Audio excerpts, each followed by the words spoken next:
vamos a hablar de la colocación paso a paso de la CPAP con helmet. El casco o helmet tiene una conexión con ingreso inspiratorio y expiratorio. El mismo se puede conectar para administrar CPAP con el sistema de oxígeno y aire comprimido de pared, o como segunda alternativa, con un ventilador a turbina con circuito de válvula abierta. Para realizar CPAP con oxígeno y aire comprimido de pared, vamos a encontrar que el casco debe tener en el ingreso inspiratorio un filtro antiviral, luego una conexión hacia una I, donde ingresa por un lado el oxígeno y por el otro lado el aire comprimido, desde el caudalímetro que ambos tendrán en la salida original de pared, y la expiración hacia un filtro antiviral seguido de una conexión de válvula de PIP extrínseca. Aquí vemos cuando está conectado la inspiración con la tubuladura única hacia la I, que recibirá oxígeno y aire de pared, y la expiración hacia la válvula de PIP. Fíjese la salida del caudalímetro de oxígeno y de aire comprimido hacia el ingreso previo filtro antiviral, la salida con filtro antiviral hacia la válvula de PIP. Luego medimos el diámetro del cuello del paciente y nos vamos a encontrar que el arnés interno, que será el piso del casco, viene marcado con las diferentes posibilidades de medidas entre 15 y 48 centímetros, en los cuales buscamos la medición de nuestro paciente que acabamos de medir. Cortamos y nos vamos a encontrar con el arnés listo para colocar en el paciente. Vamos a encontrar un aro externo y un aro interno. El aro interno viene fijo al casco y el externo está suelto, donde vamos a conectar el arnés alrededor del mismo. Luego de conectarlo, vemos que para fijarlo viene una banda de color del mismo tono que lo asegura en forma extrínseca y no va a permitir que esto pueda tener algún tipo de fuga durante la administración de la CPAP. La colocación del arnés en el aro y la fijación luego con la banda deben ser hechas por lo menos con 2 operadores para velocidad y rapidez, pero sobre todo para seguridad. Luego vamos a colocar el aro que tiene el casco por encima y lo vamos a fijar a presión. Es muy importante que tengamos en cuenta que la colocación debe ser hecha con los 2 soportes de conexión de arnés para axilas que va a tener el paciente de frente en la misma distancia simétrica que la entrada y salida de la inspiración y la expiración con los sistemas de tubuladuras, ya sea de pared o ya sea de ventilación. En el medio vemos un orificio con un tapón negro que es para colocar sondas nasogástricas de alimentación enteral previo a la colocación del casco del paciente, si así lo requiriera. Vamos también a conectar tapones en los oídos a los pacientes para evitar el daño, el posible, tal vez trauma acústico colocado, generado por la presión positiva a través del sistema de ventilación. Especialmente los equipos ventiladores de turbina generan mayor sonido y mayor daño. Por tanto, se sugiere la colocación de tapones que ya vienen con el propio casco. Fíjense que en este caso vemos que el paciente se encuentra ya dentro del casco con el ingreso inspiratorio, la salida expiratoria, tiene su tapón para sonda nasogástrica cerrado porque no lo requiere. Vemos cómo coapta perfectamente el arnés, que es de polivinilo y no de látex, para evitar el daño e irritación de la piel. Y vemos algo muy importante a tener en cuenta, el visor que tiene el casco preparado exclusivamente para la visión del paciente, la comunicación, que pueda ver pantallas, teléfonos, comunicarse, tiene que estar siempre frente al paciente. Es muy importante. Estos pacientes van a estar muchas horas en distintos periodos durante diferentes días, probablemente conectados al CPAP o la administración de ventilación no invasiva. Y esta interfase del casco lo que permite es no tener contacto con la cara, con los puntos más sensibles como el tabique, las mejillas, no genera ningún tipo de lesión al lado de las interfaces que también son alternativas, como la máscara total facial, como la máscara oronasal, que se utilizan sobre estos pacientes. Por eso es una interfase que tiene un excelente rendimiento cuando la ventilación se prolonga por muchas horas o por muchos días. Es más tolerable que las máscaras de tipo total facial u oronasal, claro, siempre y cuando no presente claustrofobia en los primeros minutos de la colocación. Vemos aquí cómo el arnés se ha colocado estos dos soportes anteriores y hay dos igual en la parte posterior, donde el arnés que soporta axila pasa por debajo de la axila, de un lado y del otro, y entonces genera la seguridad de que el casco inflado y con fuerza de ejercicio ascendente es absolutamente bloqueado y frenado por los arneses subaxilares bilaterales. Aquí podemos ver una foto bien de cerca con cómo debe ser el frente del paciente, la conexión de ambos arnés,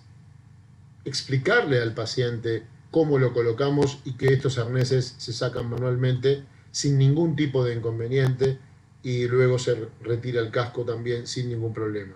No hay ninguna conexión fija imposible de desconectar en estos pacientes. Es muy simple. Es importante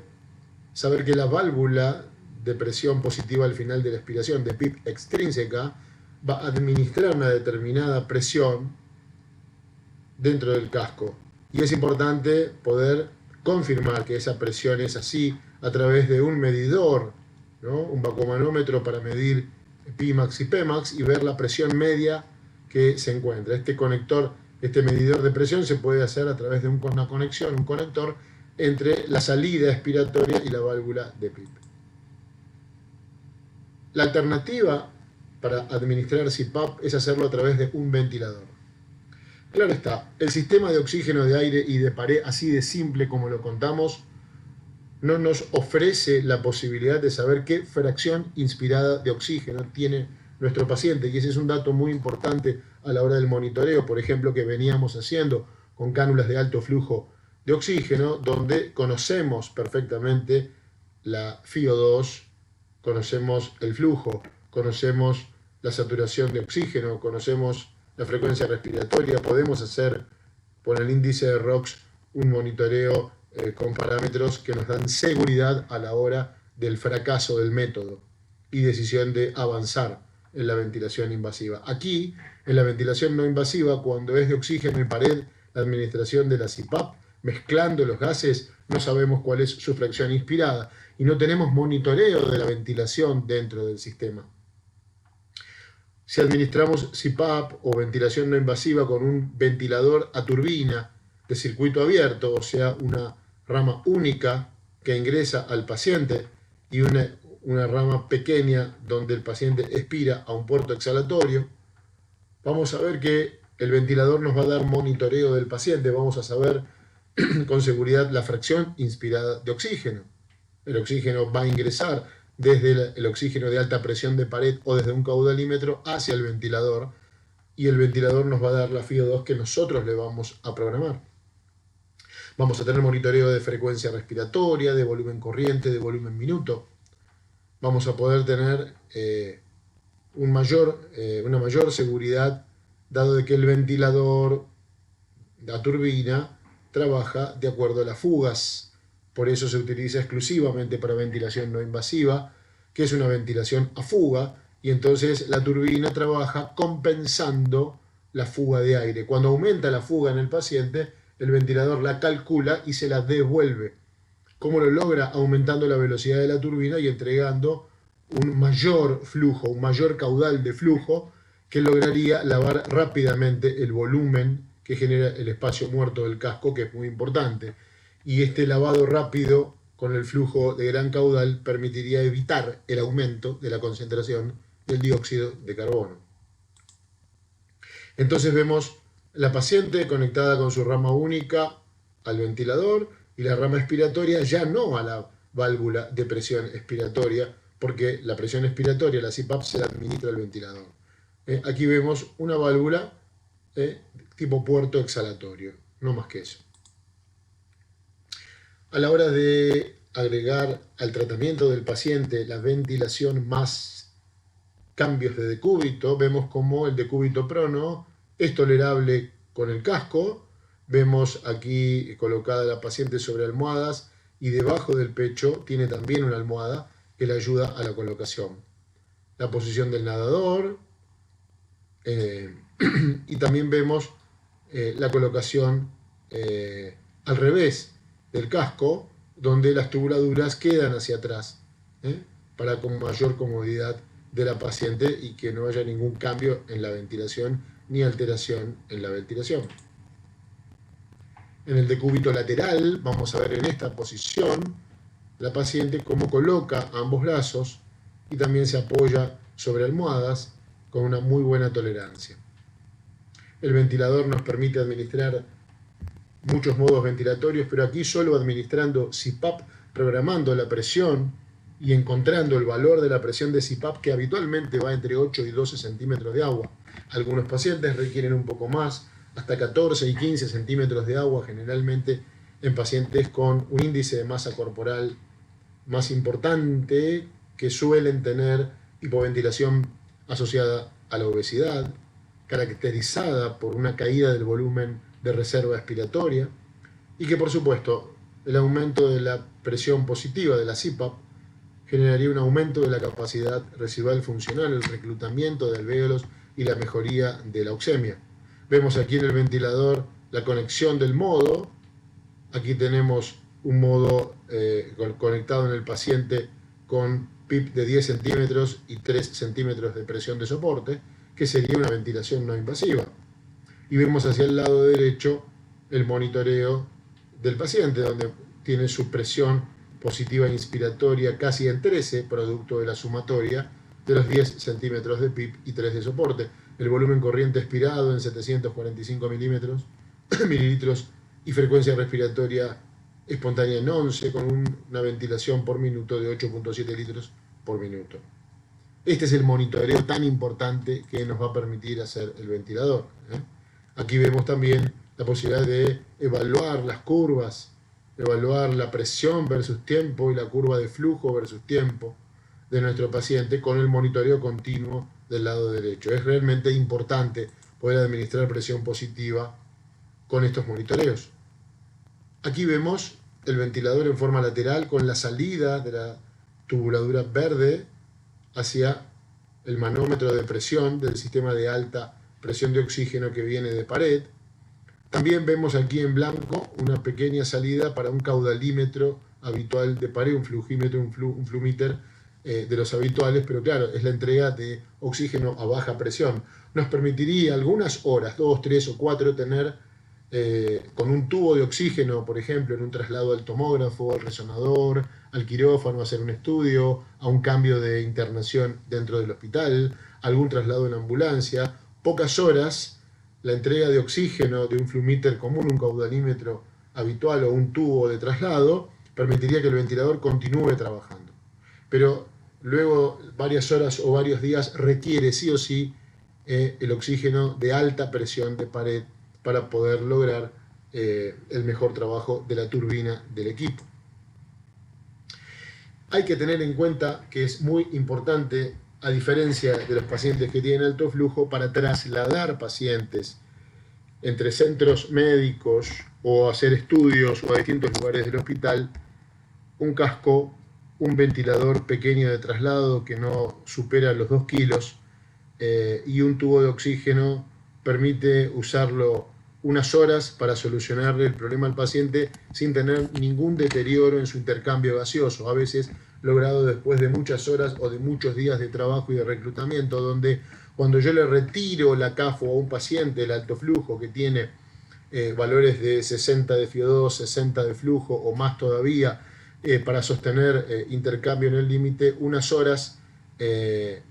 sin la CAFO y que para un estudio o un traslado se haga con una máscara de oxígeno habitual, suele tener en general un deterioro del intercambio gaseoso importante que puede complicar la evolución o terminar en la necesidad de una intubación de urgencia, cosa que no esperamos en estos pacientes porque justamente queremos evitar esa situación. Cuando hablamos de interbases y decíamos que el casco helmet es el que menos aeroliza y por eso lo elegimos, tenemos también una alternativa que tiene un poco más de aerolización, pero es mucho más seguro y superior que una mascarilla oronasal o una mascarilla nasal, y es la máscara facial total,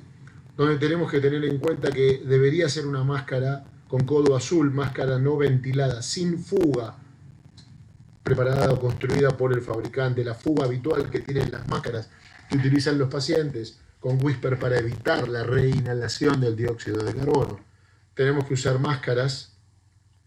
de codo azul que no tienen fugas, conectar en la salida un filtro antiviral y luego de ese filtro conectar sí un puerto exhalatorio donde el paciente va a expirar el aire que filtró en este caso para aerolizar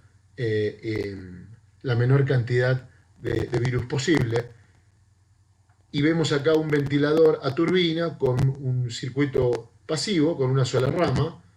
donde el ventilador envía el aire al paciente y cuando él expira el volumen, vamos a ver que todo va a salir por el codo y por el filtro y luego sí aparece el porcentaje significativo de volumen que se expira al medio ambiente y otro que se vuelve a respirar. Pero la intención es que este aire expirado al medio ambiente sea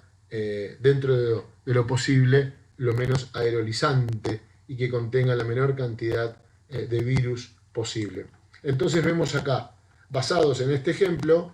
una máscara total facial de codo azul, o sea, no ventilada, sin fugas, luego la conexión del filtro antiviral y luego sí el puerto exhalatorio y la tubuladura, en este caso, hacia el ventilador, ¿no? Lo armamos con esta I, como podría conseguir un puerto exhalatorio que esté en el medio de la tubuladura y la salida del filtro. Pero esta es la idea.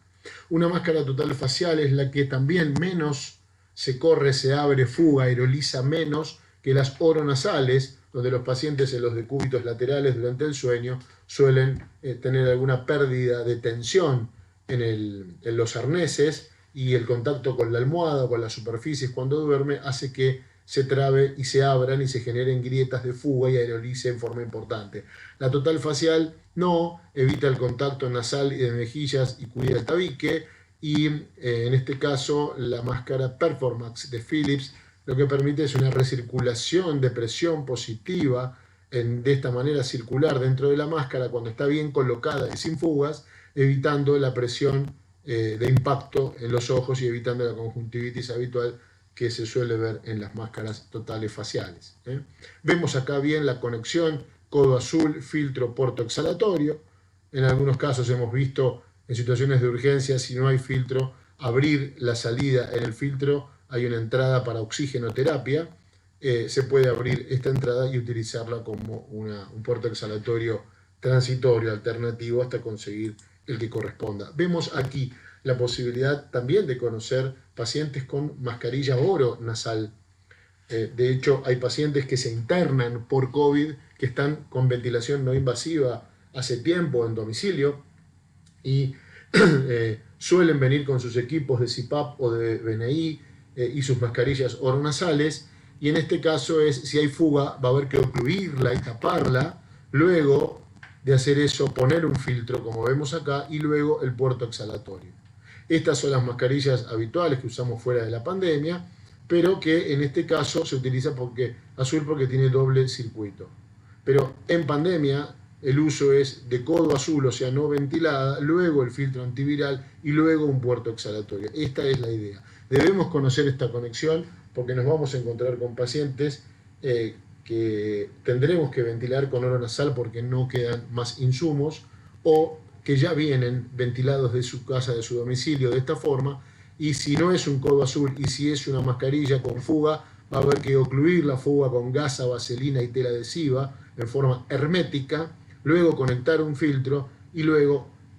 conectar un puerto exhalatorio. Y tener en cuenta que los pacientes que utilizan previamente una presión de CPAP o de BiPAP titulada con una mascarilla sin filtro, porque así se utiliza en domicilio, cuando le agreguemos el filtro y luego el puerto exhalatorio, aumentamos el espacio muerto y esta presión positiva que él tenía en forma terapéutica va a quedar como una presión